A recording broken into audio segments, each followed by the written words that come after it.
Well, the biggest political news story in Iowa for 2011 likely occurred on Monday, April the 25th. And no, I'm not talking about Haley Barbour taking his 1% in the polls and going home in advance of the 2012 Iowa caucuses. No, I'm talking about someone with some real power in this state, or at least he used to. Ed Failor Jr. of Iowans for Tax Relief shocked the political establishment in Des Moines on Friday by announcing he's resigning from his perch. Now, for those of you that don't follow politics in depth, you probably don't know who Ed Failor Jr. is, but I'm sure you've heard, if you follow politics at all, you've heard of Iowans for Tax Relief. They've more than likely been the most potent and preeminent right-of-center political advocacy organization in the last several election cycles here in Iowa. And the man that has been in the lead has been Ed Failor Jr. from ITR. Now, you see on TV names like Craig Paulson and Paul McKinley, and they are the faces of the Republican leadership in Des Moines, but make no mistake, the man that's really been calling the shots for the last few years is Ed Failor Jr. from ITR. People like the ones I just mentioned wouldn't be in their positions without Ed Failor Jr., and he uses that power to his advantage, whether you agreed with his decisions or not, and I certainly didn't always agree. But I always respected the fact that Ed Failor Jr. was one of the few people on the right side of the political aisle who would actually throw their weight around and use their political leverage, even if you didn't always agree with how they did so. For example, Ed Failor Jr. was a huge backer of Kent Sorensen's state Senate campaign last year, and Kent is loved by conservatives all over the state of Iowa. On the other hand, he worked openly and against State Representative Kim Pearson's election last year, and she also is a champion and beloved by conservatives across the state of Iowa.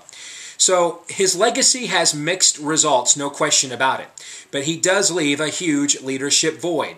Most of these leaders in Des Moines for the Iowa Republican Party, whether they are in RPI or whether they are in the legislature, man, they don't go to the bathroom. They don't take a potty break without Ed Failor Jr.'s signature on the permission slip. I mean, they don't go to recess. I mean, he really had that kind of power. I saw it with my own eyes. I know of one legislator, I know of one member of the Republican Party's State House leadership delegation that once told a friend of mine, motioned over to Ed Failor Jr. and told her, hey, you see that guy over there? Whatever he says, that's what I do. And indeed, he had that kind of pull. He was some kind of den mother / godfather / Svengali to a lot of these Republican leaders in Des Moines. They didn't do anything. In the last few years, the Republican Party of Iowa did nothing substantive without the approval of Ed Failor Jr. So the things that you liked out of the Iowa legislature, if you're a conservative, you should give him the credit for.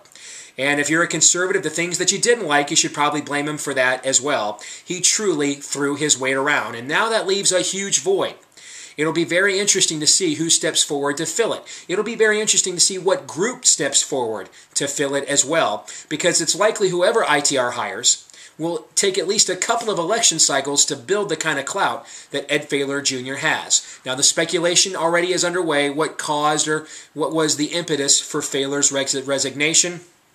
I'll say this, as someone who's had a lot of public speculation that is completely off base about his own recent resignation, I'm a little defensive about publicly speculating about what Ed Failor Jr. or what were the reasons behind his departure. But the one thing I will speculate on is that I anticipate you'll see him working with his friend Chuck Larson Jr. on the Tim Pawlenty for President campaign very soon. Thanks for joining us here today at SteveDeace.com. Don't forget to follow us on Facebook. Stephen Deace is how you'll find us there. Steve_Deace on Twitter. You can email us as well, steve@SteveDeace.com. God bless.